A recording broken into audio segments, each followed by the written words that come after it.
Hihiling ulit ang kampo ni dating Pangulong Rodrigo Duterte ng pansamantalang paglaya sa ICC. Ihahain daw yan kapag lumabas na ang resulta ng medical exam sa dating Pangulo. Nasa frontline ng balitang yan, si Bril Montalvo.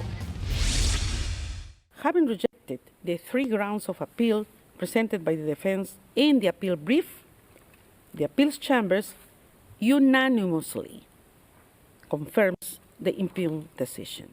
Ibinasura kahapon ng International Criminal Court Appeals Chamber ang hiling ng kampo ni dating Pangulong Rodrigo Duterte na pansamantalang kalayaan. Baka raw kasi hindi na bumalik sa paglilitis si Duterte at baka takutin niya rin ang mga testigo. Hindi rin daw matitiyak ng bansang tatanggap kay Duterte na hindi siya makakatakas. At hindi rin daw masasabing mahina na talaga si Duterte para humarap sa proseso dahil sa Duterte family na rin nanggaling na he is doing well.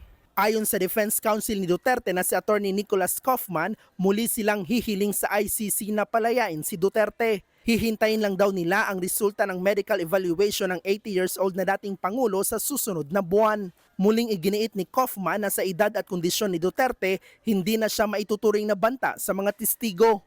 Tanggap naman ng pamilya Duterte ang desisyon at patuloy daw sila makikipagtulungan sa defense team. Habang ang palasyo nire-respeto raw ang desisyon ng ICC ayon kay Palace Press Officer Claire Castro.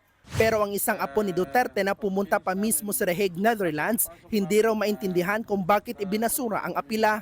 It's a sad day for me. Pero later, kailangan ko mag-smile konti kasi mamaya magkita kami, dalaw kami mamaya.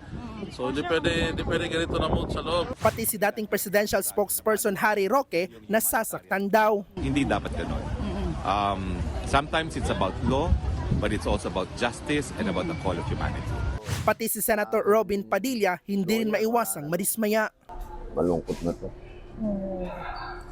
Yun po, malungkot. Siyempre, depressed. Pero kung may mga nalungkot, meron namang natuwa sa desisyon. May mga napaiyak din sa sobrang tuwa. So gusto din namin talaga na tumagal din yung buhay niya para yung sakit na ramdam ng mga pamilyang namatayan, maramdaman din niya na mahirap pala. Para kay ICC Assistant to Counsel Cristina Conti, ang desisyon ay isang malinaw na senyales na magpapatuloy ang kaso laban kay Duterte. Ipinakita din daw nito na walang VIP treatment sa ICC. It means that they were thoroughly convinced that there is basis for Duterte to remain in detention. Nagbabalita mula sa Frontline, Bril Montalvo, News 5. Mga kapatid, Nikki de Guzman po. Para sa pasada ng mga rumaratsyadang balita, mag-follow at mag-subscribe na sa social media pages ng News 5.